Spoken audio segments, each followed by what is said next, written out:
boleh bersama untuk mau sharing kebenaran firman Tuhan. Tapi sebelum itu, mari kita sama-sama siapkan hati kita dan kita tundukkan kepala. Kita berdoa, kita bersyukur buat kasih setia Tuhan yang selalu melimpah di dalam hidup kita. Mari kita berdoa. Bapa yang baik, Bapa yang luar biasa dalam nama Yesus Kristus, pada malam hari ini Tuhan kami bersyukur buat cinta-Mu, buat rahmat yang Kau berikan Bapa, sehingga Tuhan anak-anak-Mu boleh ada, itu semua karena anugerah-Mu.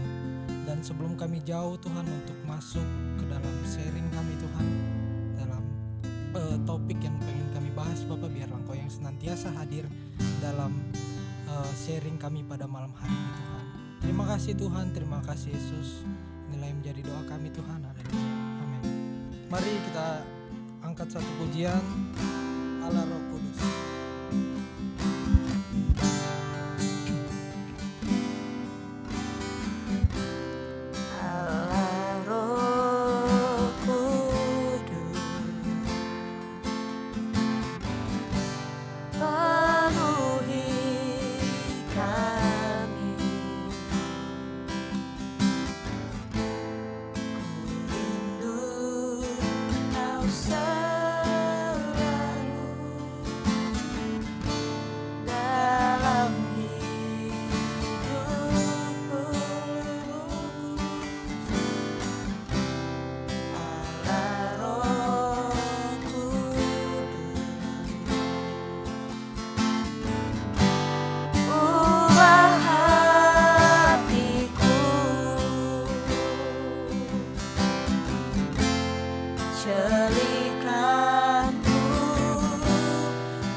sanjung Kau mulia, mulia bagimu Tuhan, bagimu Tuhan, oh, bagimu Tuhan.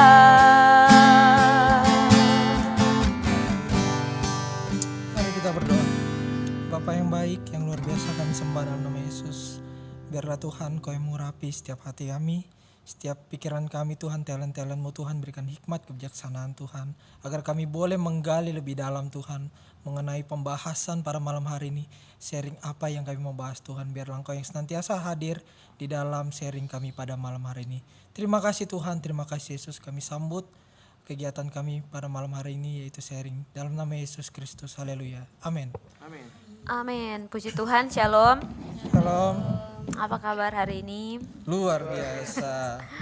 Oke, senang sekali bisa berkumpul di tempat ini. Kita mau sharing-sharing tentang kebenaran firman Tuhan yang sudah kita dengar, dan mungkin ada pertanyaan-pertanyaan yang muncul atau ada yang teman-teman mungkin dapat tapi mungkin agak kebingungan, kita bisa sharing sama-sama di tempat ini. Ya, kemarin kita tuh bahas tentang buah roh dan kedewasaan rohani. Kemarin sudah dijelaskan dengan sangat baik sekali sama Pastor Esra tentang kedewasaan rohani, di mana kedewasaan rohani itu kondisi kematangan secara rohani dan kita itu semakin serupa dengan pribadi Kristus gitu.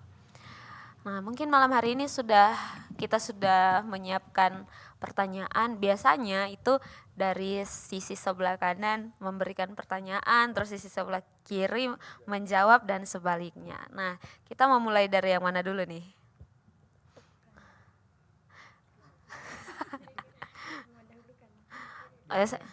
Biasanya kiri. Oke, silakan. Dari tim kiri mungkin ada yang mau ditanyakan. Bukan mungkin, memang harus ada pertanyaan. Ya, silakan Kak Santoso dan tim, dan Kak Yotama silakan. Belum nyala Kak mic-nya. Belum ya? Oh sorry. Ya. Oke. Sebelumnya saya mau tahu dulu temanya kita ini apa ya? Oh, kita ini lagi bahas tentang khotbah minggu lalu. Oh, 2 minggu lalu. Ya, kita coba ingat kembali, dan mungkin ada hal-hal yang mau kita bahas lebih lagi. Kalau misalnya kedewasaan rohani kan pasti sangat luas tuh, diukur dari mananya, dari kerajinannya kah, dari tanggung jawabnya, disiplinnya, kan ada sangat banyak hal untuk kita bisa lihat, oh ini orang sudah dewasa secara rohani gitu. Oh iya. Yang saya mau tanyakan kepada teman-teman semuanya untuk menjadi bahan diskusi juga ya. Oh iya. Kan terkadang pelayanan itu rusak, pelayanan itu rapuh, itu karena ada 1, 2 dan 3 orang lah, ya kan, karena tidak dewasa dalam rohani. Kira-kira menurut teman-teman semuanya apa yang menjadi ukuran orang itu disebut dewasa rohani? Apakah itu dalam hal banyaknya pelayanan, atau bisa menafkahi keluarga, atau bagaimana menurut teman-teman?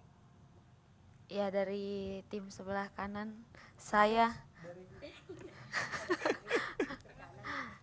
Oh, kita mulai dari orang yang sudah ini dulu ya, sudah menghadapi dunia lebih dahulu mungkin kayaknya. Kak Wani mungkin dari pandangannya Kak Wani. Kalau dari opiniku gitu, kalau misalnya dibilang tolak ukur, kayaknya nggak ada tolak ukur pasti ya gitu untuk melihat seberapa dewasa seseorang dalam hal kerohaniannya gitu. Tapi sebenarnya dari gimana dia menjalani kehidupannya pun kita bisa menilai, lebih ke kita menilai sesama kita ya gitu, karena mungkin itu yang mungkin sejauh ini bisa kita lakukan gitu. Kita bisa menilai seseorang dengan kita melihat orang tersebut, gimana kita bergaul dengan orang tersebut, terus gimana kita mengenal orang tersebut lebih lagi gitu, gimana cara hidupnya dia, gimana cara dia bertutur kata, gimana cara dia merespon ataupun menempatkan diri saat sedang berkomunitas atau sedang menjalankan pelayanannya. Mungkin kalau misalnya khususnya kan kita lagi bicara sama untuk Goal Sisi juga ya, buat teman-teman dalam ruang lingkup anak muda gitu. Dalam konteks pelayanan sebenarnya gimana teman-temannya kita, gimana pertumbuhan atau kedewasaan teman-teman kita, sometimes kita juga bisa lihat dari gimana dia merespon saat kita tuh berbicara sama mereka. Itu yang pertama, kalau dari saya ya Kak gitu. Yang kedua, gimana responnya dia saat menjalani sebuah pelayanan. Sesimpel diberikan pelayanan yang mungkin cukup padat dalam dalam 1 minggu ya, gitu. Dalam 1 minggu gitu, gimana dia berespon? Apakah dengan langsung menolak? Tidak gitu, atau yuk belajar gitu. Itu yang pertama. Terus yang kedua, sebenarnya ini sangat-sangat kelihatan, ini kayaknya salah satu yang sangat-sangat cepat untuk kelihatan saat diberikan teguran. Gitu, saat seseorang diberikan masukan, gimana dia berespon, respon pertamanya itulah yang sebenarnya bisa sangat-sangat menunjukkan gitu seberapa dewasa seseorang itu, nggak cuma dalam hal rohani kali ya, gitu, lebih ke lebih ke seberapa dewasa sebenarnya orang itu gitu, baik secara emosi, intelektual dan segala macamnya gitu, karena itu akan sangat-sangat tergambar dari respon pertamanya dia gitu saat diberikan sebuah masukan gitu, apakah dia langsung memasang benteng yang begitu tinggi gitu, atau dia justru sangat-sangat menerima dan sangat welcome akan setiap masukan dan menganggap itu adalah sebuah hal yang aku justru butuh masukan biar aku tuh bertumbuh, biar aku tuh berkembang gitu. Kalau dari aku mungkin itu, mungkin dari teman-teman yang lain ada yang bisa menambahkan. Oh, berarti menarik ya kalau dibilang tadi tentang teguran. Iya. Berarti orang yang dewasa rohani itu orang yang mau menerima kritik ya. Orang yang mau menerima teguran, karena dewasa secara rohani itu bukan yang tanpa salah, tapi orang yang mau dibangun, betul? Oke, terima kasih. Benar Kak. Sebenarnya kalau saya lihat dari jawaban ini bisa teman-teman itu menyanggah. Ini sangat terbuka buat kita. Kalau misalnya ini kan pendapat pribadi. Jadi kalau misalnya ada kata-kata yang mungkin dari awal itu statementnya berbeda, terus penjelasannya agak berbeda, bisa ditanya lagi kenapa seperti itu. Kan tadi dibilang kalau soal tolak ukur kedewasaan gitu ya, Kak Fani tadi bilang sebenarnya enggak ada tolak ukurnya, tapi berjalannya waktu, entah itu karena di dalam lingkungan kita saat kita bersama-sama gitu, kemudian kelihatan dari cara dia berinteraksi dengan kita, dari cara dia merespon segala sesuatu. Nah, mungkin ada pertanyaan-pertanyaan yang bisa dimunculkan dari kata-kata itu gitu. Oh iya, tadi menarik tadi yang dibilang oleh Vero, dibilang saya tadi mau tanya juga tentang tidak ada tolak ukur. Ya, kayaknya mungkin kurang tepat ya. Iya. Bukan, mungkin menurut dunia itu tidak ada tolak ukur, tetapi kalau menurut teman-teman semuanya, ada enggak tolak ukur yang seperti di dalam Alkitab yang kita baca atau dalam kita punya kerohanian? Kan mungkin dari segi siapa namanya? Kak Fani. Fani. Mungkin Fani mengatakan dari segi psikologi atau segi mana tidak tolak ukur, tapi mungkin dari teman-teman ada mungkin yang dari kayak segi rohani, dari segi Alkitab. Atau mungkin aku mau nambahin nih Kak, bisa nggak ya, ini lebih ke bertanya ya biar kita tuh discuss gitu. Atau kalau misalnya, aku ingat dari bahasa sebelumnya sih, Efesus ya, tentang buah roh gitu. Lebih ke ini aku lebih, Galatia ya, sorry, Galatia. Aku lebih ke bertanya lagi nih, apakah bisa Galatia atau buah roh itu sebenarnya bisa menjadi tolak ukur nih, tolak ukur yang pasti. Karena kan kita nggak pernah, Alkitab pun tidak pernah langsung memaparkan dan mengatakan kalau itu adalah ini loh tolak ukur A B C D E F G gitu. Atau boleh nggak ya buah roh itu sebenarnya yang sudah tercatat sangat-sangat jelas di Alkitab itu kita jadikan sebenarnya sebagai tolak ukur kalau seseorang itu sudah dewasa secara rohani. Iya, bagaimana menurut teman-teman? Menurut kakak-kakak? Pertanyaannya jadi bisa enggak tolak ukur dewasa rohani itu dilihat dari buah rohnya? Benar. Ya. Memang dalam Alkitab itu kalau secara kata eksplisit terkadang memang tidak ada. Ini loh tolak ukurnya, tetapi secara implisit itu ada. Ya kan? Sama halnya juga banyak konsep dalam Alkitab secara eksplisit tidak ada, tapi konsepnya ada. Sama halnya juga dengan dalam Alkitab, buah roh itu memang tidak secara langsung dikatakan inilah tanda dewasa rohani. Tapi kalau kita bisa lihat dia punya struktur kalimatnya, memang buah roh itu adalah tanda orang dewasa rohani. Ya, makanya ada yang pertama kasih. Paulus menegur orang-orang di Korintus, tanpa kasih kalian hanya seperti gong yang berkumandang. Mainnya bagus, suaranya bagus, ya kan? Tanggung jawabnya bagus, tetapi tanpa kasih semua itu hanya seperti bunyi saja, ya kan? Nah, makanya tolak ukur orang Kristen kalau saya melihat dari kita punya diskusi tadi memang adalah buah roh. Karena Paulus itu menegur-negur orang Galatia bahwa kamu orang Kristen, kamu orang percaya, kamu percaya Yesus, kamu dari Yahudi, ya kan? Kalau kamu sudah dari Yahudi, kamu percaya Yesus, kamu harus melakukan ini. Apa yang dilakukan oleh Yesus? Buah-buah rohnya itu harus ada. Kalau gitu, aku mah. Mungkin ada yang saya tambahkan ya dari Ya, tadi. bagus nih, bagus Nyimak ini. dulu, Kak. Saya suka Nah, tadi kan saya mendengar ya pembahasan dari tadi dari kedua belah pihak. Nah, jadi berkaitan dengan kedewasaan rohani ya. Ini saya agak kaitkan sedikit gitu dengan seperti kayak pelayanan. Kenapa saya bilang kedewasaan rohani bisa dilihat dari sisi pelayanan? Karena konflik terjadi itu juga nggak jauh-jauh dari dunia pelayanan, gitu.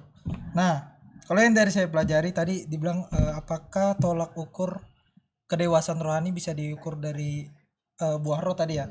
Jawabannya sih ya betul bisa. Tapi tadi saya mau menambahkan tadi sebenarnya. Mau menambahkan tadi setelah Kak siapa? Kak Fani bilang tadi mengenai menjawab tadi pertanyaan dari Kakak Yotama gitu. Tadi saya mau menambahkan bahwa sebenarnya yang paling bisa dilihat tolak ukurnya itu juga dari sikap hati. Karena sikap hati itu juga berkaitan dengan buah roh. Gitu. Contohnya kesabaran. Saya ngambil dari Kolose 3:13. Itu berkaitan dengan kesabaran toh. Sabarlah kamu seorang terhadap yang lain. Nah, sabar, berbicara tentang sabar itu berbicara tentang sikap hati kita. Apakah kita mau sabar atau kita mau tidak mau sabar gitu. Contoh dalam dunia pelayanan, mungkin kita melihat lah atau kita mudah gimana ya? Mungkin melihat teman kita yang mungkin kok dia banyak pelayanan ya didapat gitu. Nah, itu kan menunjukkan dari sikap hati kita gitu loh. Karena kebanyakan ya kalau dari yang saya ketahui ya gitu ya. Kalau dibilang kedewasaan rohani itu utamanya dari sikap hati, tapi tidak yang paling pas ya itu buah-buah. Itu sih mungkin yang bisa saya tambahkan. Mungkin dari teman yang lain. Kalau saya tambahkan mungkin buah ini kan hasil dari pertumbuhan ya. Ya. Jadi bagaimana kelihatan buahnya itu? Buah itu tanda bahwa tumbuhan itu sudah dewasa gitu. Buah kan adalah satu hasil dari pertumbuhan. Jadi kalau tanya tadi lagi bisa atau enggak ambil tolak ukur dari situ, memang harus. Kan setiap orang dikenal dari buahnya. Memang sikap hati kalau bagi saya sikap hati memang itu yang Tuhan mau cari gitu kan. Tuhan mau cari, tapi kelihatannya dari mana? Kalau sikap hati kita itu kita sabar, kita penuh kasih, itu kelihatan dari mana? Dari cara kita berinteraksi sama orang tentu saja. Buah-buahnya itu kelihatan, sikap hatinya tuh kelihatan dari cara kita berinteraksi, cara kita mengambil tanggung jawab. Dan saya rasa sebagai orang Kristen memang tolak ukurnya kita harus di situ. Iya betul. Memang harus di situ. Cuman tadi ada pertanyaan saya yang muncul dan mungkin kita bisa saya diskusi lagi gitu. Kan tadi ada sempat dibilang seseorang itu dilihat dari cara berinteraksi dan mengambil tanggung jawab serta berespon terhadap konflik atau terhadap teguran itu, di situ kelihatan mentalnya sudah sudah dewasa, atau mungkin usia, dari segi usia juga gitu. Nah, pertanyaan saya, dan mungkin bisa dijelaskan, apakah kerohanian kita ini berpengaruh, kedewasaan rohani kita ini berpengaruh dalam segala aspek gitu, entah itu segi emosi gitu dan lain sebagainya, karena kan sebenarnya usia itu ndak menentukan gitu orang dewasa atau enggak Betul. gitu. Jadi apakah kerohanian kita ini berpengaruh dalam segala hal gitu, dalam mengambil keputusan. Kan ada kalanya orang bilang, oh karena dia itu orangnya dewasa karena mungkin pintar ya, dia pintar menahan emosi, pintar ini gitu-gitu. Kan ada orang-orang juga yang di luar Kristen juga bisa seperti itu, bisa jadi orang yang pandai berespon dengan benar ya, kalau kita lihat orangnya tenang gitu, ndak mudah reaktif. Bisa didiskusikan dari tim sebelah kiri saya. Mungkin Santo bisa. Iya. Ini Santo ini luar biasa ini.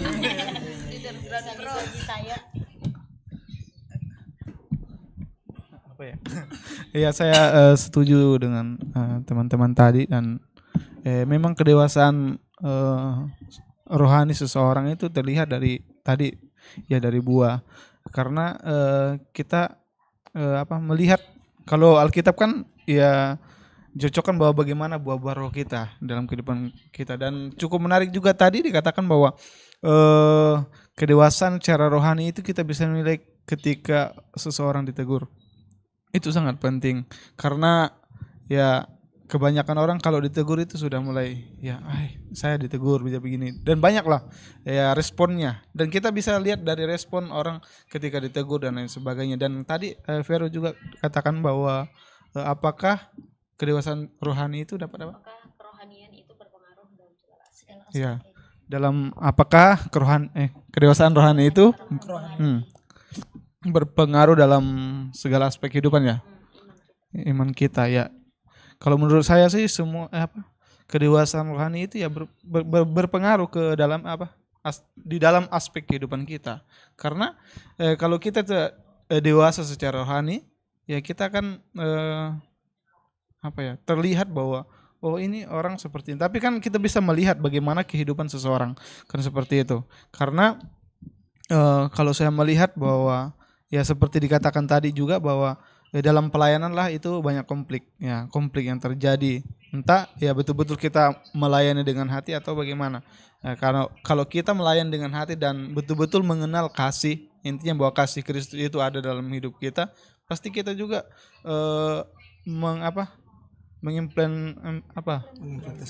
implementasikan kepada orang lain ya, seperti itu, bahwa kita ini adalah orang yang dewasa secara bukan diartikan sombong ya, bukan seperti itu, tetapi kita memperlihatkan bahwa kita ini betul-betul mengenal Tuhan ya, mungkin seperti itu. Ada yang lain lagi? Ada di sini. Oh, sorry. Mau pinjam ini juga. Jadi begini teman-teman semuanya, menarik memang pertanyaan dari Vero. Apakah salah satu ketika pengendalian diri tidak ada, apakah langsung merusak semua kita punya sistem kerohanian, ataukah sabar itu hilang, apakah langsung merusak semua sistem kerohanian? Ya kan, apa bedanya kita dengan orang di luar sana? Orang di luar sana kan juga bisa yang namanya sabar, orang di luar sana juga bisa yang namanya mengendalikan diri, orang di luar sana juga bisa yang melakukan kasih. Tapi satu hal yang kita harus tahu bahwa bedanya kita dengan orang yang di luar sana, kita mengacunya kepada satu dasar, yaitu Yesus Kristus sebagai patokan kita, teladan kita. Ya kan? Ketika kita jadikan itu sebagai patokan, dia telah membeli kita dengan darah yang mahal, kita telah dibenarkan, yakni justification. Itu ada yang namanya sanctification, pengudusan. Nah, dalam pengudusan itu, ini yang harus kita nyatakan di hadapan Tuhan, proses pasti ada. Makanya tanda kedewasaan rohani itu pasti bertumbuh, ya kan? Pasti menghasilkan buah. Berkaitan lagi dengan pertanyaan Vero, bagaimana kalau salah satu tidak ada? Nah, buah roh itu satu paket, tidak bisa dihilangkan salah satunya. Kalau salah satu hilang, otomatis berpengaruh sama kita punya kedewasaan rohani. Orang yang percaya Kristus semua itu buah roh harus ada. Tidak bisa salah satu hilang. Makanya dalam pelayanan juga kalau tidak ada yang namanya kesabaran, pengendalian diri, ya kan, atau kita bisa bahasakan keras kepala, ya kan, ego. Ditanya, kau melayani apa? Saya melayani singers. Melayani apa? Main musik. Ketika ditegur, Baper. langsung dibilang, kenapa kau tegur saya? Ya kan? Jadi mereka melihat pelayanan itu posisi, bukan pertumbuhan. Ya kan? Terkadang kan orang begitu, teman-teman semuanya. Melihat pelayanan itu posisi, bukan pertumbuhannya yang dilihat, tapi posisinya. Sama seperti halnya tadi Santo. Dia seorang koordinator ground. Ditegur sama dia punya anggota, langsung clash, ya kan? Tidak sadar diri padahal dia orang Kristen. Sudah berapa lama orang Kristen? Ini kan dipertanyakan, ya kan? Karena pertumbuhan itu harus ada. Jangan sampai kita jadi orang Kristen, ya awal bulan kita jadi 1 bulan pertama lah jadi orang Kristen, oke lah, masih melakukan hal-hal yang dulunya masih kita lakukan. Namanya proses, namanya pengudusan itu pasti ada. Ya kan? Tapi kalau 10 tahun, 20 tahun, 30 tahun, 40 tahun, 50 tahun kita jadi orang Kristen masih sikap yang dulu, itu bukan pertumbuhan. Tapi itu stagnan, ya kan? Jadi perlu dipertanyakan. Jadi apa bedanya kita dengan orang yang di luar sana? Orang di luar sana juga bisa melakukan hal yang sama seperti kita tentang kasih, pengendalian diri, kesabaran. Bedanya kita dengan orang di luar sana, kita jadikan Yesus sebagai patokan. Mereka tidak. Mereka jadikan hal itu, ya kan, supaya circle-nya tidak terbuang. Benar enggak? Kalau kita melakukan hal itu bukan supaya circle-nya, saya takut nanti Santo tinggalkan saya harus begini deh, ya kan? Kita patokannya manusia. Kalau orang di luar sana patokannya manusia supaya manusia tidak lari dari dia, supaya ada pergaulannya, ya kan? Tapi kalau kita patokannya Yesus. Yesus sebagai pondasinya kita, Yesus sebagai senternya kita, pusatnya kita. Jadi ketika kita jadikan Yesus sebagai center, sebagai pusat, buah roh itu harus nampak. Kalau salah satu hilang, berarti bukan buah roh. Harus satu paket. Terima kasih. Kak, aku jadi curious.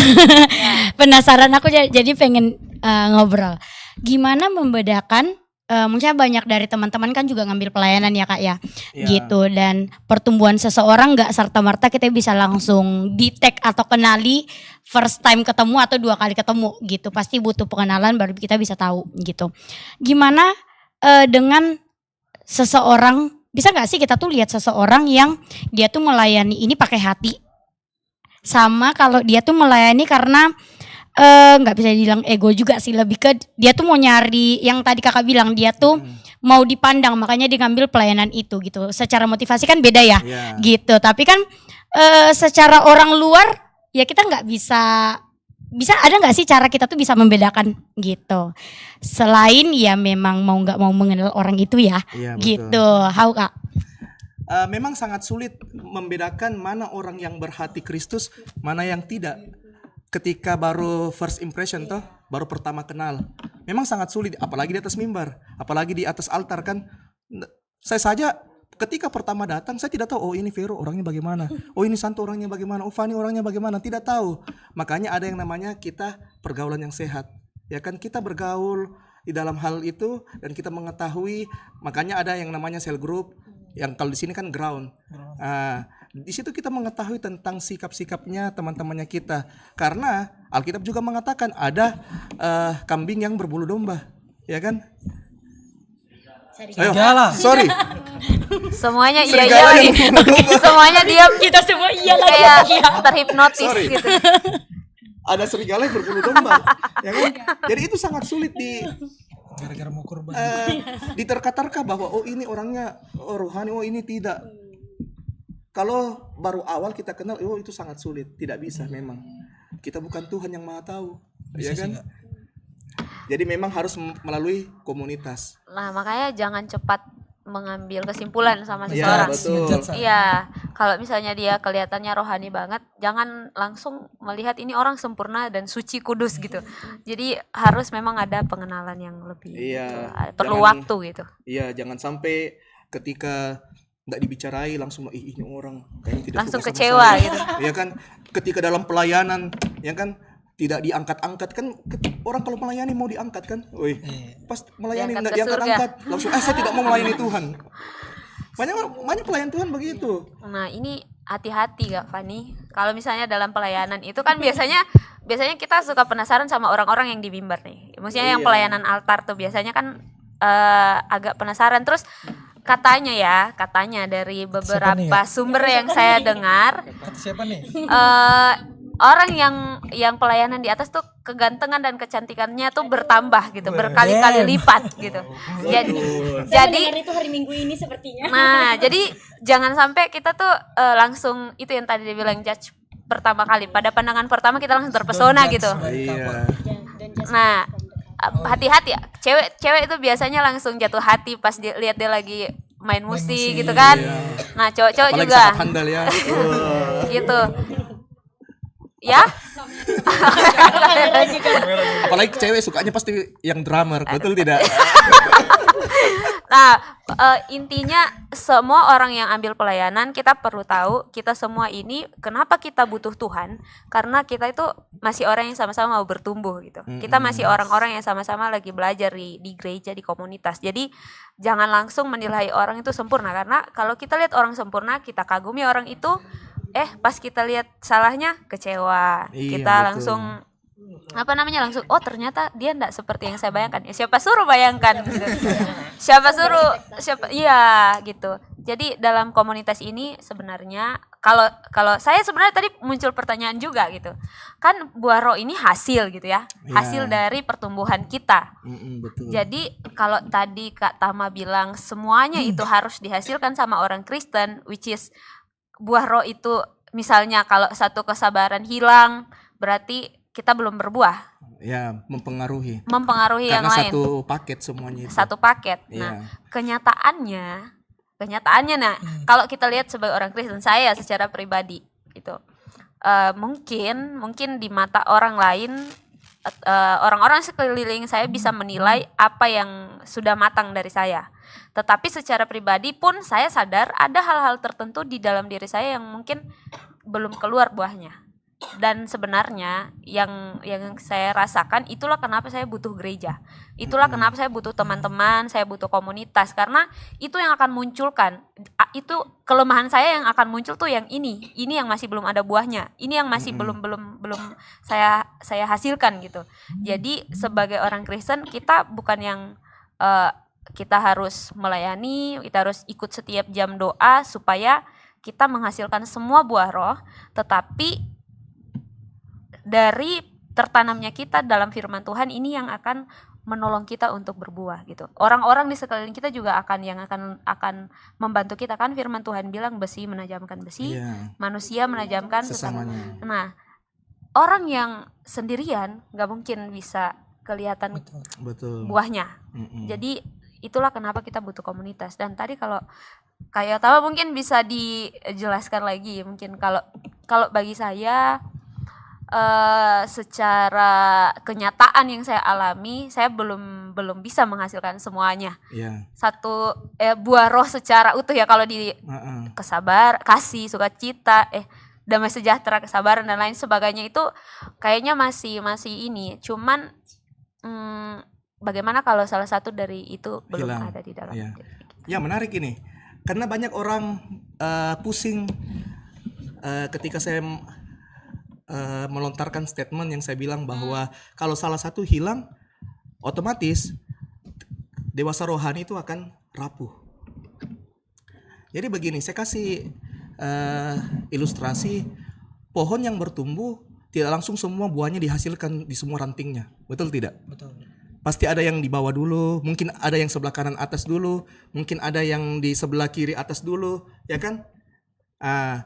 Makanya dalam hidup kita yang saya bilang tadi ada yang namanya pengudusan. Pengudusan ini sampai kita menutup mata dalam dunia ini. Ini adalah proses kehidupannya kita. Ketika kita sudah dibenarkan, habis dibenarkan kita dikuduskan. Ini proses hidup. Mungkin dalam 1-2 tahun kita sudah bisa yang namanya kasih. tapi belum sabar. Oh, itu proses. Kan masih panjang kita punya hidup.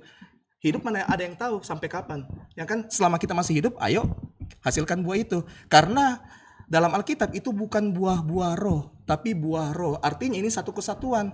Andaikan buah-buah roh, otomatis kalau salah satu hilang enggak apa-apa. Tapi ini buah roh. Artinya ada kesatuan. Salah satu hilang tidak bisa. Ya. Jadi begitu. Kalau saya sebenarnya dari pemahaman perenungan firman Tuhan yang sudah pernah saya dengar, bahwa buah roh itu memang satu gitu. Iya. Dan buah roh itu namanya kasih. Ya, Jadi buah roh itu kasih dengan segala rasa gitu. Jadi yang sabar itu karena dia punya kasih. Dia punya kasih, jadi dia bisa sabar gitu. Betul. Terus dia bisa punya sukacita karena dia punya kasih. Jadi ibaratnya satu buah itu kasih. Karena memang kalau kita bertumbuh dalam Tuhan, dalam Allah gitu, dalam satu kepercayaan bahwa kita percaya sama Tuhan Yesus, Tuhan di dalam kita, bahwa firman Tuhan mengatakan Allah itu kasih. Iya, betul. Jadi betul. seharusnya buah yang kita hasilkan itu kasih. Dan kasih itu terlihat dari apa? Dari kesabaran, Iya, betul. dari kemurahan. Jadi makanya yang tadi saya bilang, saya bisa punya kasih, saya bisa hidup mungkin menghasilkan buah roh, tetapi ada rasa-rasa yang sepertinya saya belum keluarkan gitu. Mungkin kesabaran itu mungkin ada, tapi yang lainnya belum ada gitu-gitu. Nah, ini jelas memang. Jadi benang merahnya terlihat. Ya kan, benang merahnya terlihat ketika Vero bilang bahwa kasih itu memang yang poin besarnya, kesabaran itu poinnya, ya kan. Jadi memang dalam Alkitab iman, pengharapan dan kasih yang paling besar adalah kasih. Dan memang orang yang tanpa kasih itu sama seperti gong yang berkumandang, hanya bunyinya saja yang kedengaran tapi tidak ada actionnya, ya kan. Jadi memang dalam kasih itu semua tergambar yang yakni kesabaran, kelemah lembutan, ya kan, sukacita dan penguasaan diri dan sebagainya. Dan makanya yang saya bilang bahwa kalau orang ketika percaya sama Yesus sebagai Tuhan dan Juru Selamat, terus menyatakan bahwa dirinya penuh kasih, tapi ternyata masih ego, ya kan, tidak sabar. Dia melayani di atas altar, tidak diangkat-angkat, tidak dipuji, langsung mengatakan saya tidak melayani Tuhan, ya kan? Kan banyak begitu. Makanya saya bilang bahwa buah roh ini adalah satu kesatuan dan terhubung sekali dengan apa yang dikatakan oleh Vero, yakni kasih itu. Nah, kasih itu disitulah semuanya. Kesabaran, kelemah lembutan, sukacita, sampai pengendalian diri. Jadi kalau salah satu hilang dalam kasih itu, otomatis berpengaruh, perlu dipertanyakan. Makanya teman-teman, mari yuk hasilkan buah roh selama kalian masih bisa hidup, masih bisa bernafas, masih bisa melayani Tuhan. Yuk hasilkan buah itu. mungkin saya ada tambahan. Silakan. Ini dari tadi sih sebenarnya. Ini bisa diminum tanpa didoakan, tidak apa-apa. Mungkin bisa sambil minum. Jadi Maria tolong doakan Maria. Doa dulu sebelum kita mendengar. Ya. Mari kita satu di dalam doa.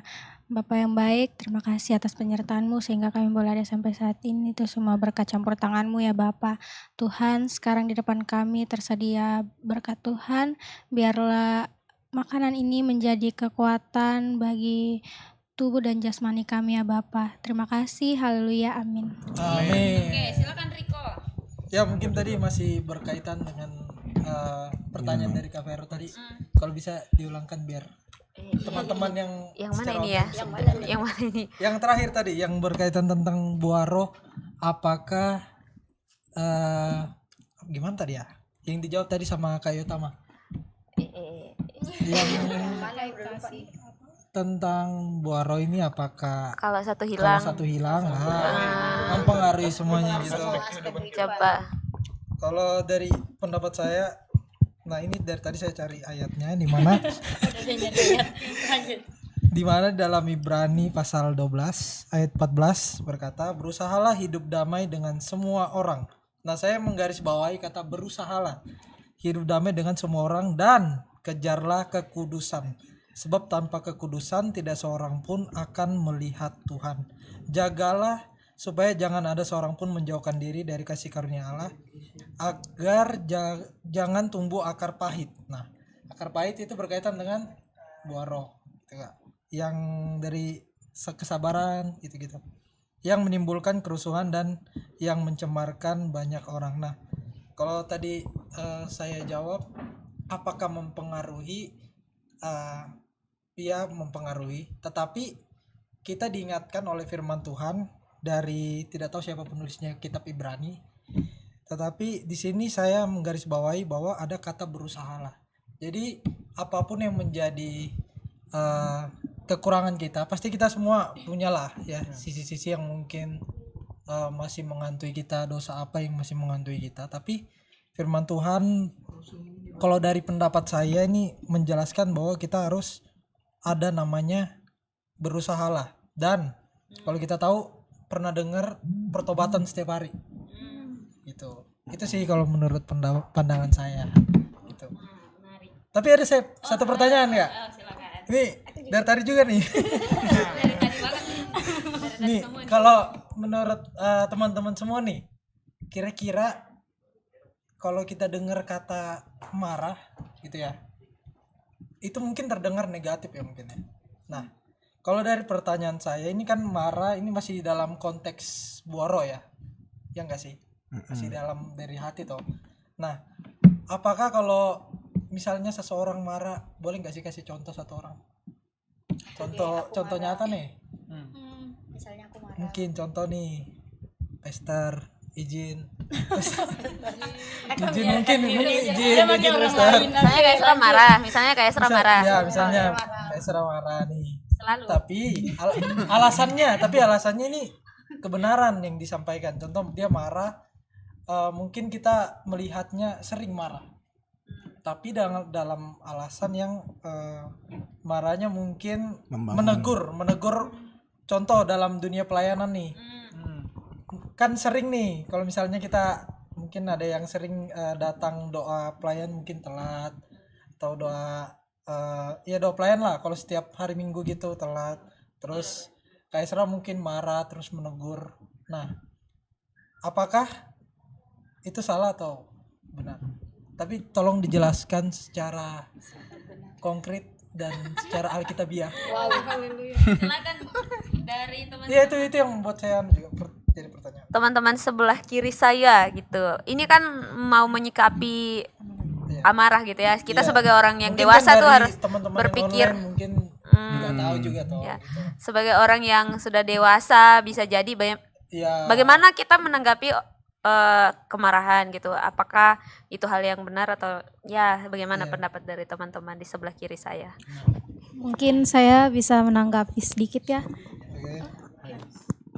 Ya, mungkin saya menanggapi sedikit, dan ini sepertinya pemahaman sederhana saja ya dari pertanyaan Kariko. Menurut saya terkadang marah itu masih naluri manusia juga, masih perasaan manusia yang wajar sebenarnya. Amarah itu ada, cuman kalau menurut saya dalam firman Tuhan juga tuh sebenarnya sempat membahas soal marah itu sendiri. Kalau dari contoh soal Pester, saya rasa itu marah yang mengarah ke teguran. Dan dalam firman Tuhan juga menjelaskan lebih baik teguran yang nyata daripada kasih yang tersembunyi. Dan juga kalau terkait marah sendiri, mungkin saya juga teringat akan salah satu ayat di Efesus 4 ayat 26, apabila kamu menjadi marah, janganlah kamu berbuat dosa, janganlah matahari terbenam sebelum padam amarahmu. Jadi menurut saya terkadang marah itu wajar, tapi bagaimana kita menyikapi atau bagaimana respon kita terhadap marah itu, terhadap perasaan marah kita. Itu sih menurut saya. Nah, bagaimana Riko, sudah puas? Kayaknya belum ya. Pertanyaannya tadi bagaimana menyikapi. Nah, ini berkaitan juga sih sama pertanyaanku juga nih. Udah tahu ini jadi kayak akar pertanyaan gitu. Saya mau bertanya tentang yang kisah Tuhan Yesus pada saat dia marah. Itu nggak tahu saya dia marah atau gimana. Intinya pada saat itu dia di Bait Allah, dia mungkin membubarkan lah itu ya, yang sedang berjualan di Bait Allah. Nah, apakah eh, perlakuan daripada Tuhan Yesus itu mengarah kepada ketidakadaannya buah roh di dalam dirinya pada saat dia di situ. Oke, Ya, silakan menarik ini menarik. Oke, menarik ya. Apakah ketika kita melihat Yesus marah itu langsung menyatakan bahwa tidak ada buah roh dalam dirinya Yesus? Nah, yang kita harus tahu bahwa dalam Alkitab yang menulis adalah manusia dengan memakai bahasanya sendiri, yang diistilahkan antropomorfisme. Ya, jadi antropomorfisme itu adalah gambaran ketika manusia melihat apa yang di depan matanya, ya kan? Ketika dia melihat dengan matanya, dia simpulkan, dia sudah cari bukti, oh ini hasilnya. Nah, sebenarnya ketika ditulis Yesus marah di situ, itu bukan marah, itu penulisnya yang sendiri yang mengatakan marah, tapi sebenarnya itu kasih yang dinyatakan oleh Yesus ketika mengobrak-abrik, Ya, betul. mengobrak-abrik itu bait Allah. Jadi kata marah di situ itu hanya istilahnya manusia, antropomorfisme, tapi bukan marah, tapi kasih yang dilakukan oleh Yesus. Ya kan, sama halnya juga ketika Yesus lapar, Yesus menangis, ya kan, langsung mengatakan, ih kok Allah begini? Kan antropomorfisme itu manusia punya tulisan wejangan, ya kan. Sama halnya juga dengan halnya ketika kita melihat ada tulisan bahwa minumlah darahku, makanlah dagingku, ya kan. Langsung kita mengatakan, wah ini kanibal ini, ya kan. Nah, padahal kan itu budayanya mereka, ya kan, menulis dengan budayanya mereka, caranya mereka, ya kan. Jangan sampai kita samakan dengan kita. Jadi begitu. Terima kasih Kak. Aku malah curious Kak. Nggak tahu ya, kayaknya jawabannya simple dan kita tahu. Tapi Iya. aku cuma mau nanya, buah roh itu kan yang dia akarnya kasih, bukan sih, pusatnya kasih, terus ada ya istilahnya disederhanakan lebih ke rasanya banyak gitu, biar tuh kita lebih mudah untuk memahaminya gitu.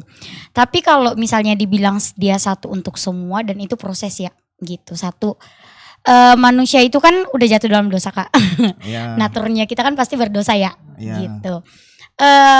Mungkin nggak sih kita tuh bisa sesempurna itu untuk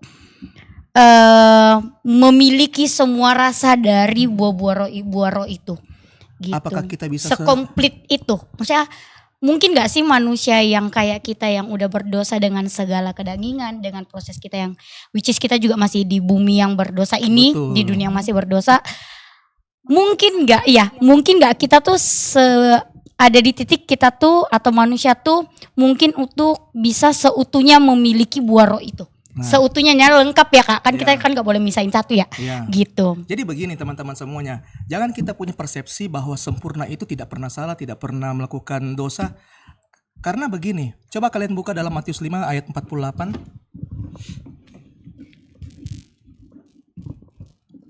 Di situ dikatakan sempurnalah kamu sama seperti Bapamu di surga adalah Sempurna. sempurna. Nah, terkadang kan manusia mengatakan bahwa kok kita harus sempurna sama seperti Bapa, ya kan? Terkadang manusia ketika melihat kata sempurna langsung mengatakan ajaib, ya kan? Tidak ada salah, tidak ada noda, pokoknya tidak ada dosa, semuanya sempurna, ya kan? Nah, makanya dalam mempelajari satu teks itu kita harus lihat struktur kalimatnya. Itu, nah ini kita masuk dalam hermeneutik. Jadi dalam dunia tafsir, Dalam ya kan, dalam dunia tafsir ketika kita melihat satu ayat, kita harus melihat ayat sebelumnya dan ayat sesudahnya. Nah ini kan ayat paling terakhir. Ayat sebelumnya itu membahas tentang hukum Taurat, ya kan? Hukum Taurat, ketika sudah dibahas tentang hukum Taurat, di situ dikatakan tentang kasih. Jadi memang keselamatan itu, jangan bilang bahwa keselamatan itu dipindahkan ke dalam surga.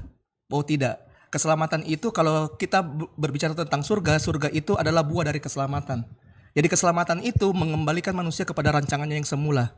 Rancangan semula apa itu? Rancangan semula adalah ketika Selem dan Demut di perjanjian lama. Di Kejadian pasal 1, ya kan? diciptakan segambar dan serupa dengan Allah. Jadi kita dikembalikan kepada rancangan yang semula. Yakni harus apa? Percaya kepada Dia, kepada Yesus sebagai Tuhan dan Juru Selamat. Ketika kita percaya, Alkitab menyatakan sempurna. Dan ketika kita dinyatakan sempurna, buah roh itu harus ada. Kalau buah roh itu tidak ada, salah satunya, otomatis kita tidak sempurna. Jadi bisa dilihat dari buah rohnya. Oke, sebelum kita terlalu jauh nih gitu ya. Tadi menarik sekali pembahasan dari Riko dan jawaban dari Kak Yotama. Tetapi ada satu hal yang perlu saya sampaikan buat kita semua, bahwa sebenarnya kenyataannya memang Tuhan Yesus itu 100% Allah, 100% manusia juga gitu. Betul. Yes. Jadi pada saat berbicara mengenai bagaimana Tuhan Yesus marah pada waktu itu hal yang wajar bagi saya secara manusia gitu ya. Secara manusia dia bisa merasakan feeling yang namanya marah. Dan amarah itu memang feeling sebagai manusia, bisa marah. Dan kenapa? Karena memang Yesus melihat bahwa bait Allah yang seharusnya gunanya untuk apa, sebagai suatu tempat yang spesial gitu, yang khusus untuk orang beribadah, tapi kemudian dipakai untuk perdagangan. Nah, sebagai seorang manusia pun pasti akan marah melihat tadi, kalau kita lihat di ayatnya itu dibilang, rumah Bapakku kalian jadikan sarang penyamun, begitu. Nah, dan yang jadi masalah adalah pertanyaannya, apakah marah itu dosa atau tidak? Kan tadi seperti itu kan, marah itu dosa apa enggak? Simpelnya seperti itu sih. Nah, kalau Tuhan Yesus menunjukkan marahnya pada saat itu, berarti kita bisa berpikir bahwa oh, ternyata marah itu sebenarnya bukan dosa. Karena itu memang feeling manusia yang memang secara natural ada di dalam hidupnya kita gitu, segala feeling. Rasa takut, rasa marah, rasa malu, itu memang ada di dalam dirinya kita sebagai manusia ini. Itu feeling. Nah. Dan cuman pertanyaan lanjutannya adalah bagaimana supaya marah itu tidak menimbulkan dosa gitu. Karena memang marah itu hal yang wajar. Jawabannya satu. Kembali lagi tadi kepada pernyataannya si Riko tentang sikap hati. Ya kan? Ya, yang tadi Riko bilang tentang sikap hati. Ya kan? Jadi ada benang merahnya ketika bertanya tentang apakah marah itu dosa atau tidak. Ya tergantung yang tadi Riko bilang. Pernyataannya kan sikap hati. Kalau sikap hatinya mau memalukan orang tersebut, kalau sikap hatinya mau kasih begini, berarti dosa. Selama marahnya masih terkendali dan ujungnya itu pada firman Tuhan. Betul. Karena kalau kita lihat juga di cerita itu kan lumayan malu ini pedagang-pedagang. Iya.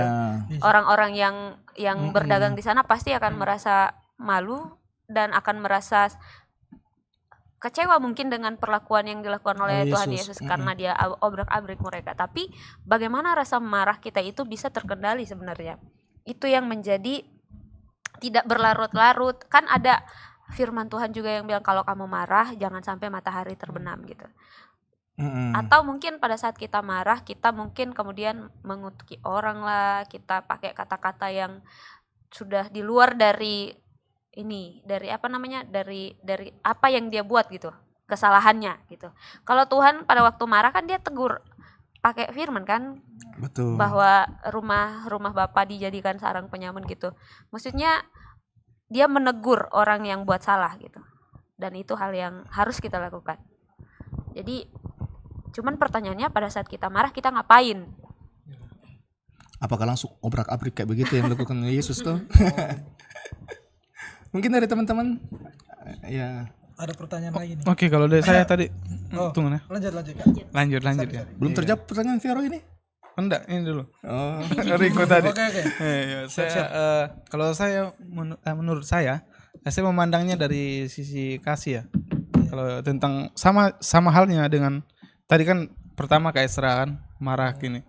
Kemudian terus yang keduanya Tuhan Yesus. Ya kalau kita memandang dari sisi kasihnya dan kita akan melihat bahwa oh dia marah ini karena apa. Nah, seperti itu. Jadi kita bisa melihat bahwa oh Kaisra marah ini karena dia terlambat. Seharusnya kan ya betul-betul ya jam berapa kita harus geladi jam berapa kita harus ibadah. Ya, kan perlulah seperti itu. Ya, bentuk teguran tadi yang seperti dikatakan bahwa dia menegur dengan positif. Ya, kalau kita tidak memandang dengan kasih, maka pasti kita akan melihat dengan secara sisi negatifnya. Nah, jadi ya sudah banyak pikiran kalau kita memandang dengan sisi negatifnya, pasti akan banyak pikiran yang muncul. Ya, ya seperti itu. Padahal dia menegur karena dia mengasihi kita. Ya seperti itu. Mungkin itu dari saya. Efesus 4 ayat 26 itu berkata, apabila kamu menjadi marah, janganlah kamu berbuat dosa. Janganlah matahari terbenam sebelum padam amarahmu, dan jangan beri kesempatan kepada iblis. Nah, maksudnya kalau kita marah, jangan sampai berlarut-larut. Jangan sampai kita bawa gitu kemana-mana, kita lihat orang itu nggak mau kita lihat gitu. Jadi amarahnya terpendam di dalam hati gitu. Ibaratnya orang yang punya kasih itu harusnya melepaskan, kan? Orang yang udah percaya sama Tuhan dan pelajari berbagai macam kasih karunia Tuhan, orang yang sudah menerima kasih karunia Tuhan, bagaimana harus bersikap.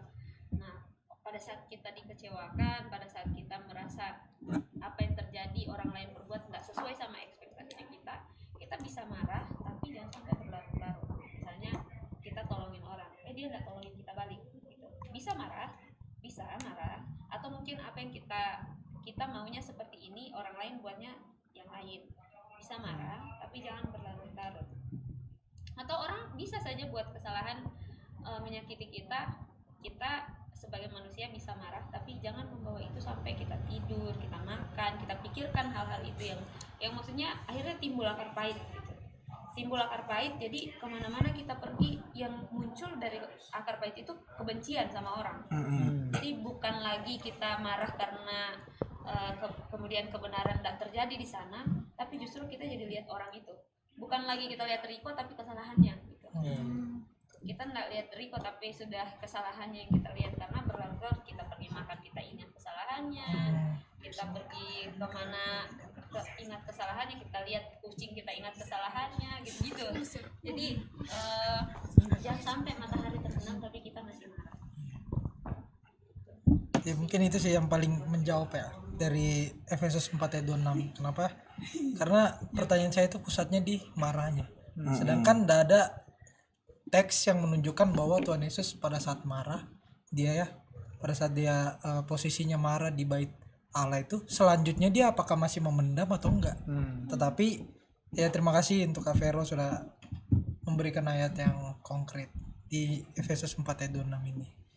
Itu. Kalau boleh izin bertanya. Iya boleh. Ini masih berkaitan sih sama buah roh kalau menurut saya. Tapi kalau mungkin tidak masuk ya boleh nanti.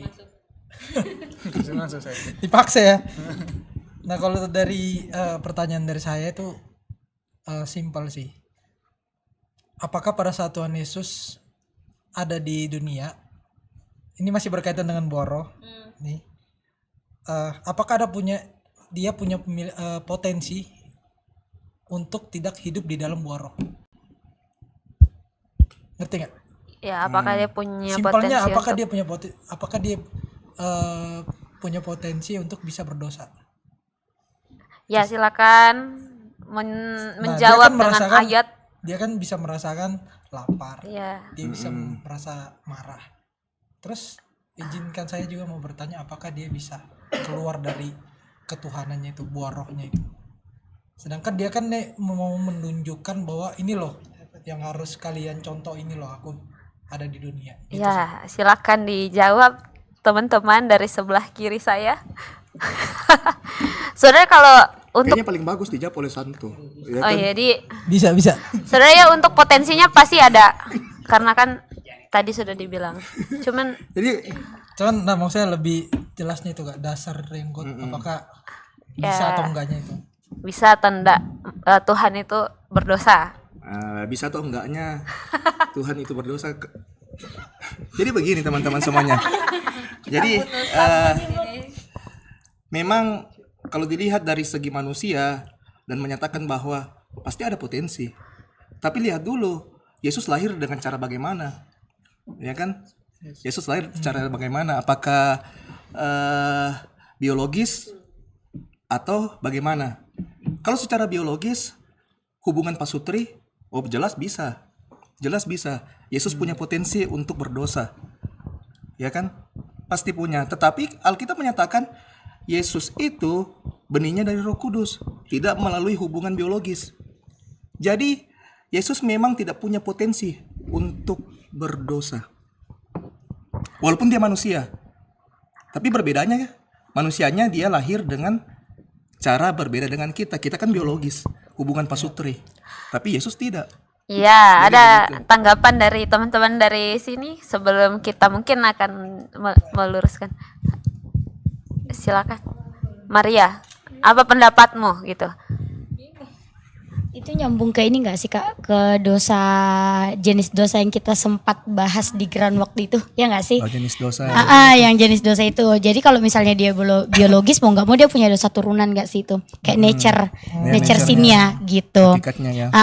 Sama aku malah nyambungnya kalau mau jawab lebih ke potensinya secara dari sudut pandang manusia, kita mungkin mikir oh bisa gitu. Tapi malah aku mikirnya lebih ke jawaban yang waktu di ground itu lagi, yang dia kan 100% Allah sama 100% manusia gitu, yang which is saat even dia dalam kondisi 100% manusia, sifat Allahnya pun tidak akan pernah lepas satu titik pun dari dia dalam segala tindakan yang dilakukannya, which is satu, dia kan kudus ya, dosa kan Betul. identiknya sama kudus itu gitu. Jadi kalau dibilang potensinya, kalau nalar manusia potensinya ada, tapi untuk realitanya ya dia 100% Allah, impossible untuk dia tuh bersentuhan sama dosa gitu. Kalau saya ya gitu. Mau diluruskan atau ditambahkan? Oke, kalau silakan teman-teman.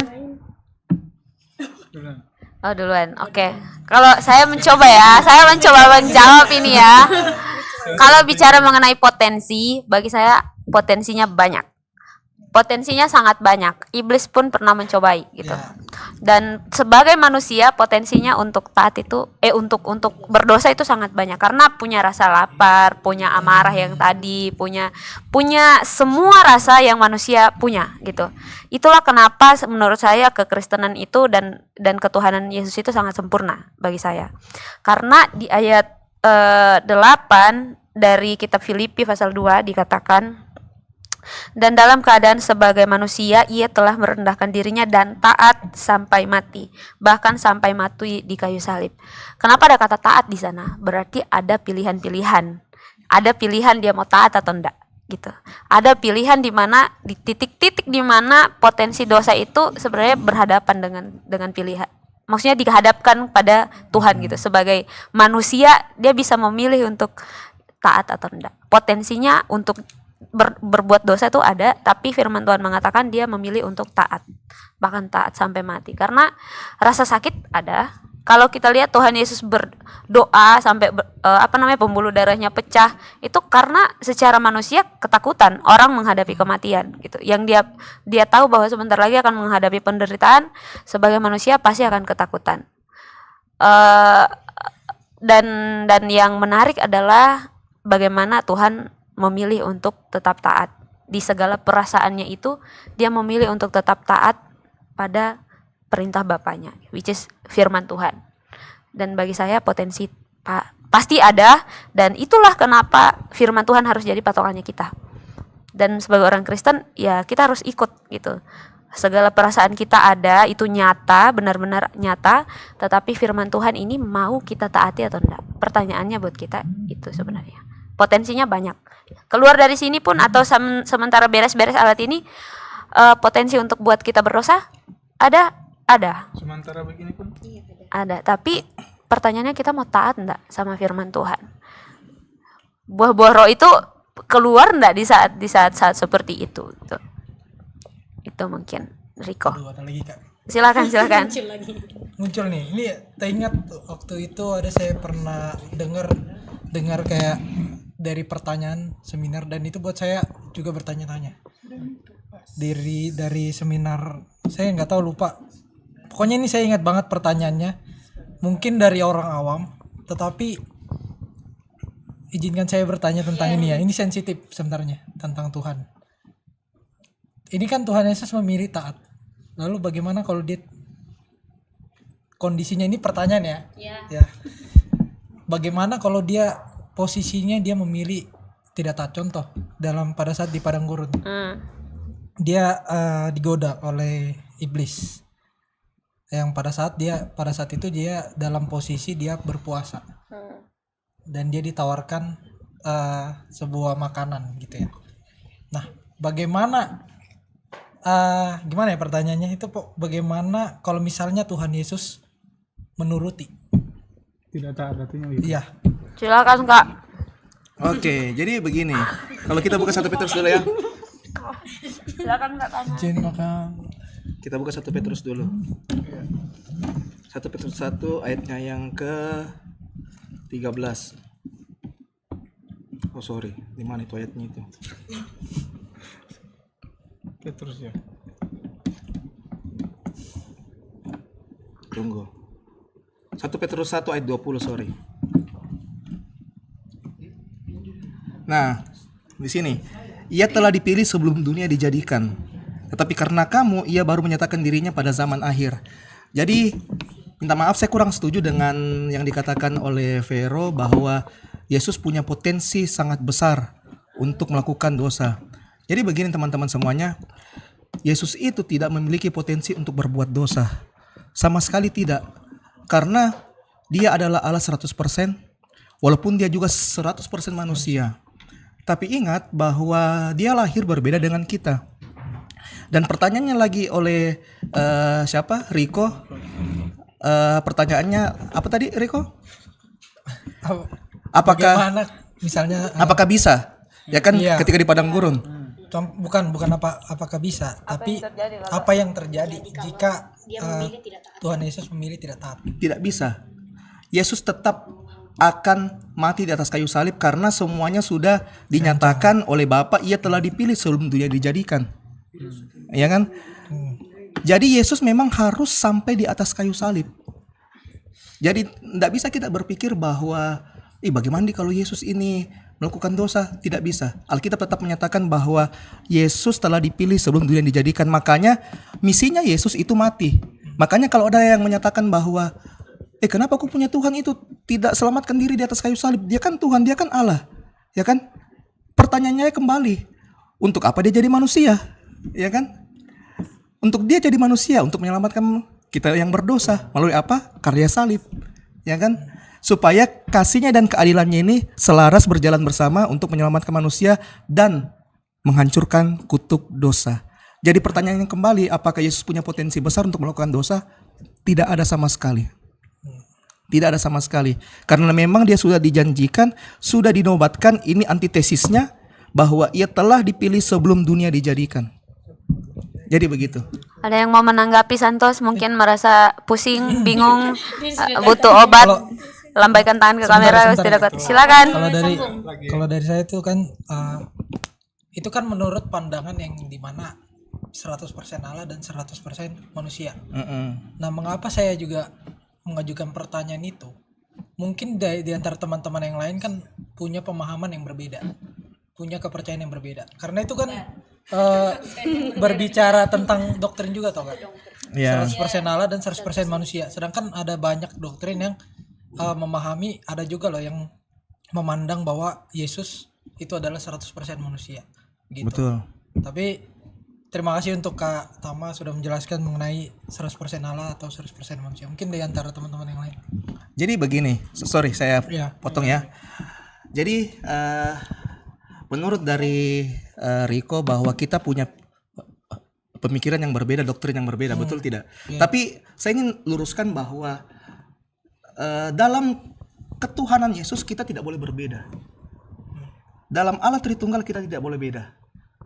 Dalam Yesus adalah Tuhan, itu kita tidak boleh berbeda karena itu doktrin primer. Ya kan? Dalam dunia teologi itu ada tiga doktrin. Doktrin primer, doktrin sekunder, doktrin tersier. Kita harus sama semua, gereja harus sama semua doktrin primer. Walaupun berbeda kita punya doktrin yang sekunder itu tidak apa-apa. Ya kan? Kayak misalkan kita dengan gereja yang satu, kita berbeda dalam liturgi. Oh itu tidak apa-apa karena itu masuk dalam liturgi doktrin sekunder. Misalkan ada juga bertanya, Kak, bagaimana itu tentang dinosaurus? Orang sejarah bilang itu hidup 2 juta tahun yang lalu, padahal Alkitab Kejadian ditulis tahun 15.000 sebelum Masehi. Bagaimana itu? Itu masuk dalam doktrin yang ketiga, doktrin tersier. Emang gue pikirin tentang hal itu, ya kan? Sama halnya, makanya negara, kita bahas lagi nih. Makanya negara Indonesia tidak memisahkan, oh ini agama Kristen karismatik. Oh ini agama Kristen GMS. Oh ini agama Kristen GB Oikumene. Oh ini agama Kristen GPDI. Tidak, karena negara cuma melihat oh berbeda cuma di sekundernya, bukan di arus utamanya, bukan di doktrin primernya. Jadi begitu. Jadi kalau kita tidak berbeda di doktrin primer, oh itu oke, harus, tidak boleh tidak. Makanya dalam ketuhanan Yesus kita tidak boleh berbeda. Makanya saya sanggah Riko bahwa jangan berbeda, tidak boleh kita berbeda dalam hal Yesus punya ketuhanan, tidak boleh. Karena sedikit salah tentang Yesus punya ketuhanan, minta maaf, itu bukan salah. Itu orang teologi bilang, minta maaf ya, itu dinamakan sesat. Ya, beda sesat, beda salah. Kalau salah misalkan kayak kita berbeda baptisan, oh itu enggak apa-apa salah, ya kan? Tapi bukan sesat. Berbeda liturgi, enggak apa-apa. Mungkin dalam liturgi dia lihat, oh dia harus pakai himne, enggak perlu full musik, ya kan? Walaupun secara Alkitab kita telah dimerdekakan. Kita menganggap dia benar, kita menganggap dia salah, oh itu enggak apa-apa, ya kan? Mau anggap dia benar juga enggak apa-apa. Tapi kalau sudah doktrin primernya kita berbeda, tidak boleh sama sekali gereja berbeda di doktrin primer.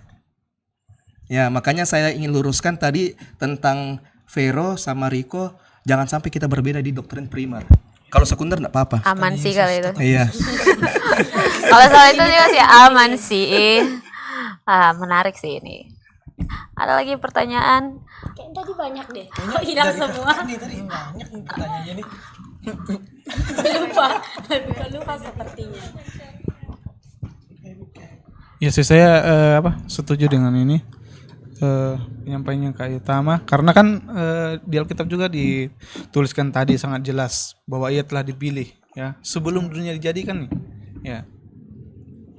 Jadi kalau orang yang sudah dipilih, apalagi ya ini kan ya nantinya dipilih untuk menjadi penebus dalam kehidupan kita, tentunya ya potensi untuk berbuat dosa itu ya pasti tidak ada lah, walaupun dikatakan dia 100% manusia.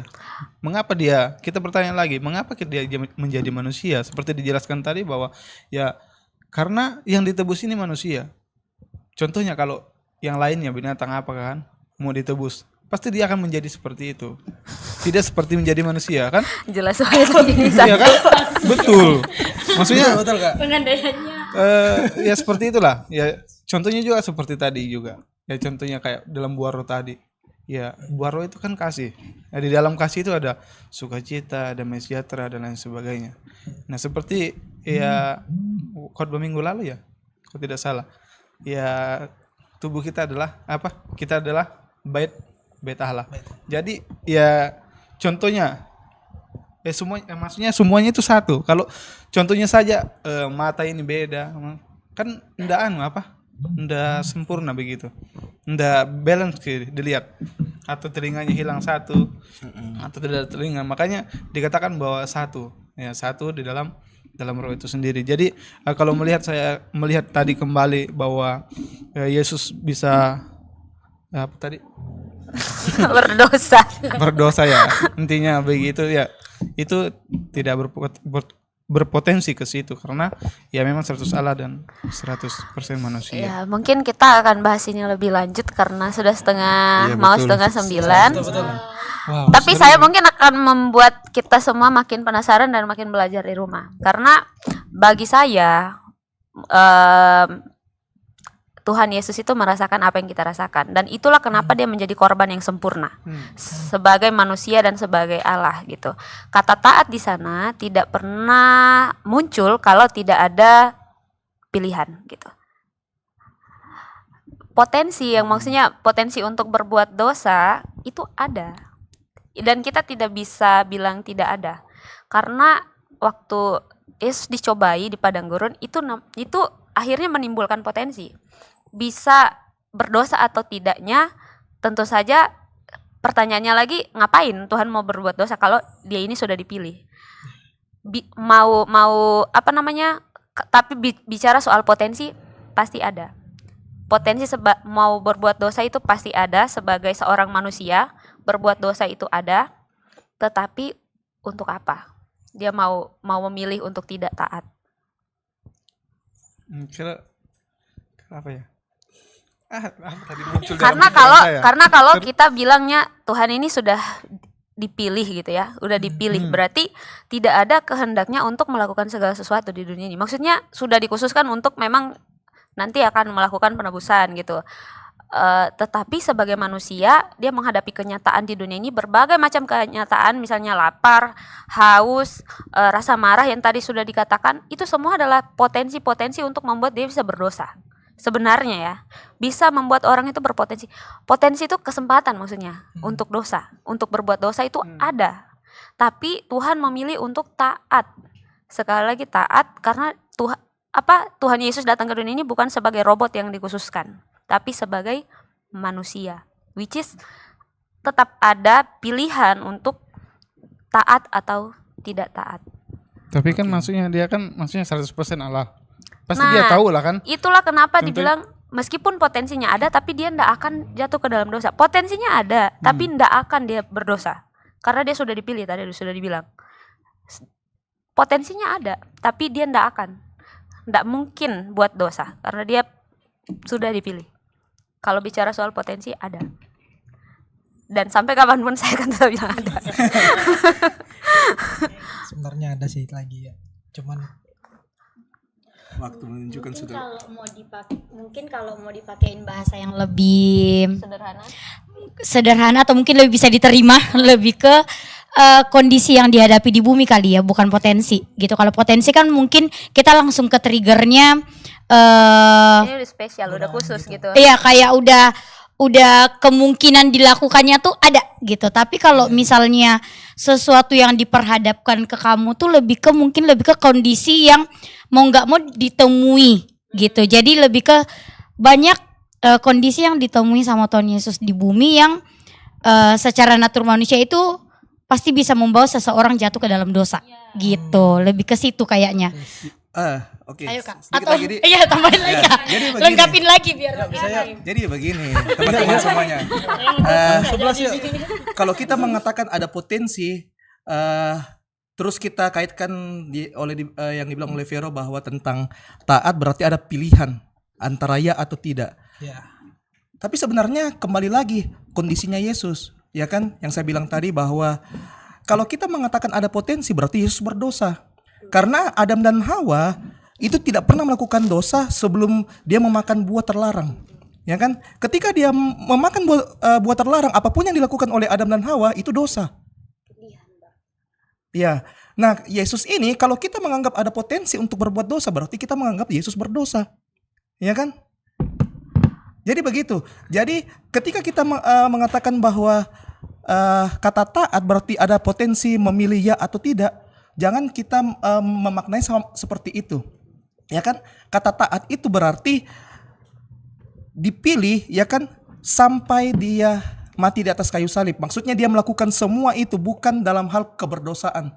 Yang kita mengatakan bahwa dia bisa pilih dosa atau tidak. Kalau kita mengatakan dia bisa pilih dosa berarti Yesus berdosa.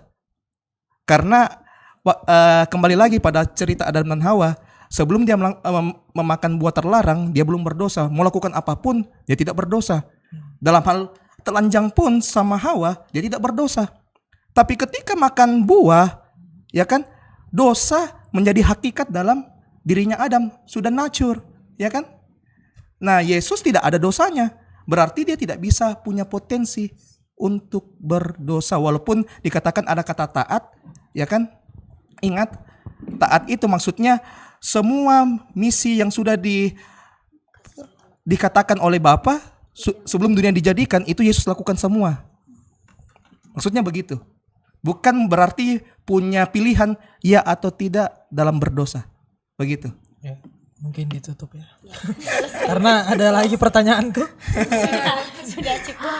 Oke, ya semoga Roh Kudus membantu kita Amin. gitu ya Haleluya. untuk memahami segala sesuatu Iya. dalam perenungan Yes. firman Tuhan kita. Dan semoga yang kita temui adalah kebenaran yang sejati. Amin. Amin. Dan saya berdoa juga buat semua yang mendengarkan malam hari ini supaya Makan dulu ya? ya sambil makan supaya yang mendengarkan juga malam hari ini mungkin kalau ada pertanyaan-pertanyaan juga bisa tetap disampaikan melalui kolom komentar atau kolom chat. Mungkin ada sedikit mungkin ya ada perbedaan pendapat kita yang mendengar, yang ada di sini yang mau dibahas lebih lanjut juga boleh. Tapi yang pasti kita harus tetap satu kepercayaan. Sekali Yesus. Sekali Yesus tetap Yesus. Ya, cuman sedikit aja nih. Main juga. Lagi nanti. Kayaknya harus kopi hitam ini. Oh iya, jadi harus yang keras ini kayaknya nih. Sedikit aja. Habis kota wifi. Mungkin ada salah paham sedikit mengenai potensi, kata potensi di sana. Karena potensi itu bukan berarti sudah berdosa. Potensi itu sama kayak Adam dan Hawa ketika ada pohon yang di dalam taman itu, ada larangan itu. Punya potensi untuk buat dosa? Punya, sangat besar. Karena mereka punya pilihan untuk makan atau tidak. Itu namanya potensi. Ada hal yang menggoda gitu. Ada pilihan di sana. Dan apa yang mereka lakukan, apakah mereka taat, mereka tidak taat. Itu baru berdosa karena mereka memilih untuk tidak taat. Dan sebagai seorang manusia yang 100% Tuhan, kalau kita berpikir mungkin kealahannya yang lebih berat, which is dia sudah dipilih, sudah dikhususkan, maka kita akan secara tidak langsung membuat 100%-nya Tuhan ini sebagai manusia ini mulai berkurang. Atau kita dalam tanda kutip tidak mengakui bahwa Tuhan itu harus menjadi manusia yang merasakan apa yang kita rasakan, dan menghadapi apa yang manusia sebagai manusia yang utuh seutuhnya ini hadapi gitu. Potensi itu selalu diperhadapkan sama kita yang namanya manusia ini. Sama kayak saya tadi berpikir apa kira-kira ya yang bisa bantu kita untuk memahami bahwa ketika seekor binatang untuk dikhususkan untuk menjadi satu korban gitu ya. Satu korban kan itu harus khusus tidak bercelah, tapi dia menjadi hewan yang memang dikhususkan dan dijaga, tapi dia juga punya pilihan untuk kesana kemari kan. Dia punya pilihan kan untuk maksudnya main di kotor-kotor, kecuali memang dia memang dibuat sebagaimana mungkin lah supaya tidak punya potensi untuk melakukan dosa kalau tadi. Cuman kalau menurut saya potensi itu sebagai manusia tetap ada. Jadi tadi ada satu ayat yang saya baca di Ibrani 4 ayat 15. Mari kita baca secara bersama-sama. Sebab imam besar yang kita punya bukanlah imam besar yang tidak dapat turut merasakan kelemahan-kelemahan kita. Sebaliknya sama dengan kita, ia telah dicobai hanya tidak berbuat dosa. Jadi itu saya rasa sudah jelas. Dia juga dicobai. Kalau dicobai berarti potensi berbuat dosa ada. Nah iya sih. Kalau dari aku juga itu setuju dengan hal itu, karena kalau misalnya Tuhan Yesus nggak ada potensi, itu sama aja kayak kita meremehkan ketuhanannya juga. Karena dia 100% Tuhan dan 100% manusia. Dia ini jadi patokan kita bagaimana kita harus hidup gitu loh. Nah, bagaimana dia mau mencontohkan Kalau nggak pernah hadapi. kalau nggak pernah menghadapi situasi yang kita hadapi Iya. gitu. Kalau dari saya sih, makanya saya setuju kalau Tuhan tuh punya potensi, tetapi dia memilih untuk tidak berbuat dosa. Itu sih. Nanti kita akan renungkan sama-sama, mungkin akan dibahas lebih lebih dalam lagi, mungkin di PA selanjutnya mungkin. Nah, Kak Esra, di Fusion Ground yang lain mungkin kita akan bahas mengenai 100% Tuhan dan 100% Boleh. manusia. Ya itu pertanyaannya sudah ada, mungkin nanti akan dilemparkan lagi ke Fusion Ground gitu. Oke, kita sudah sampai. Ada yang mau closing statement? Mungkin ada quotes dari Kata-kata hari ini.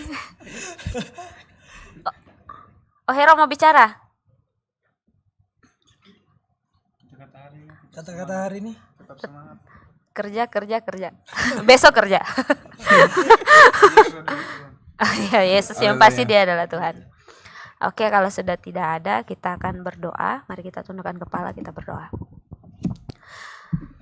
Terima kasih Bapak yang baik, kami mengucap syukur buat pertemuan malam hari ini.